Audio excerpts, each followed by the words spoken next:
Hii ni Kiko Media. Usisahau kusubscribe. Karibu moja kwa moja. Leo tunajifunza mambo ya kuzingatia kwa mstaafu mtarajiwa au kwa wewe ambaye tayari umeshastaafu. Karibu na moja kwa moja tuangazie makala yetu. Mambo ya kuzingatia kwa wewe mstaafu mtarajiwa au kwa mtu ambaye umeshastaafu ni kujiandaa kisaikolojia. Kustaafu ni kipindi tofauti sana ambapo mstaafu anakutana na mtindo mpya wa maisha tofauti na mazoea. Kuna mazoea kama kwenda kazini kwa muda wa mwajiri, kulipwa mshahara, kupewa nyumba au gari la ofisi, kutoa amri jambo lifanyike, kwenda likizo ya malipo, kutibiwa na ofisi. Ukijua haya hutayapata baada ya kustaafu, unapaswa kujiandaa kisaikolojia ili siku ukiondoka usibabaike. 2 ni kujiandaa kustaafu. Kila mwajiliwa anajua atastaafu lini. Kwa kuwa umri wa kustaafu unajulikana, kwa sababu hiyo kila mstaafu anapaswa kujiandaa ikiwezekana miaka 5 kabla. Unapostaafu unatakiwa kujua utaenda kuishi wapi. Ni vizuri ukaandaa mapema makazi, mahala na nyumba ambayo utaishi ukistaafu. Ujue utafanya shughuli gani binafsi ya kupatia kipato mbali na malipo ya uzeeni ambayo huwa hayatoshi. Kama bado una wategemezi, jiandae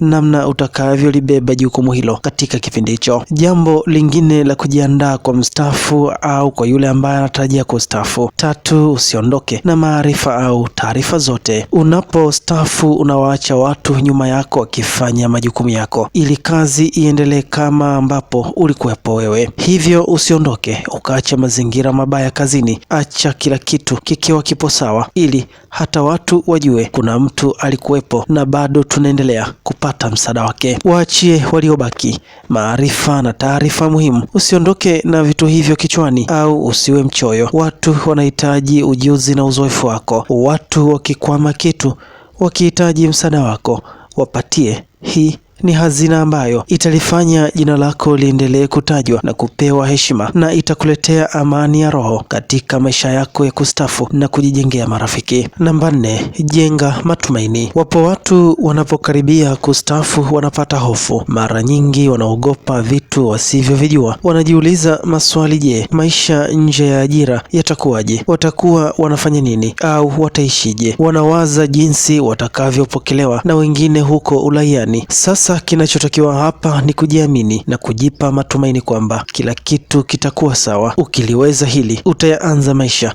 bila presha. 5, tafuta vyanzo vipya vya mapato. Ukiwa mfanyakazi, chanzo kikubwa cha mapato ni mshahara kutoka kwa mwajiri wako. Unapostaafu, chanzo hiki kinaondoka. Hata hivyo, ni muhimu kuwa na wazo au fursa tayari itakayochukua nafasi ya ajira ili itumike kukuingizia kipato kipya. Hapa ndipo umuhimu wa kujenga uzoefu wa kufanya biashara kabla ya kustaafu unaonekana. Uzoefu kidogo wa ujasiriamali ukiwa ndani ya ajira una maana kubwa kwako, kwa kuwa mafunzo hayo yatakupa uwezo ya kukujenga kifikra na kuziona fursa kwa mapema. 6, jichanganye na watu. Unapokaribia kustaafu unatakiwa kujichanganya zaidi na watu wengine, kujenga ukaribu na watu wote na kusikiliza maoni yao. Tabia hii humfanya mtu aweze kuwa na mahusiano mazuri na watu wa aina na rika zote. Hii humsaidia sana mtu kuzisikia na kuziona fursa mbalimbali. 7, ondoa matumizi yasiyo ya lazima. Mara nyingi watu wakiwa katika ajira hujisahau sana, hivyo hujitanua na kujitutumua sana katika matumizi. Katika ajira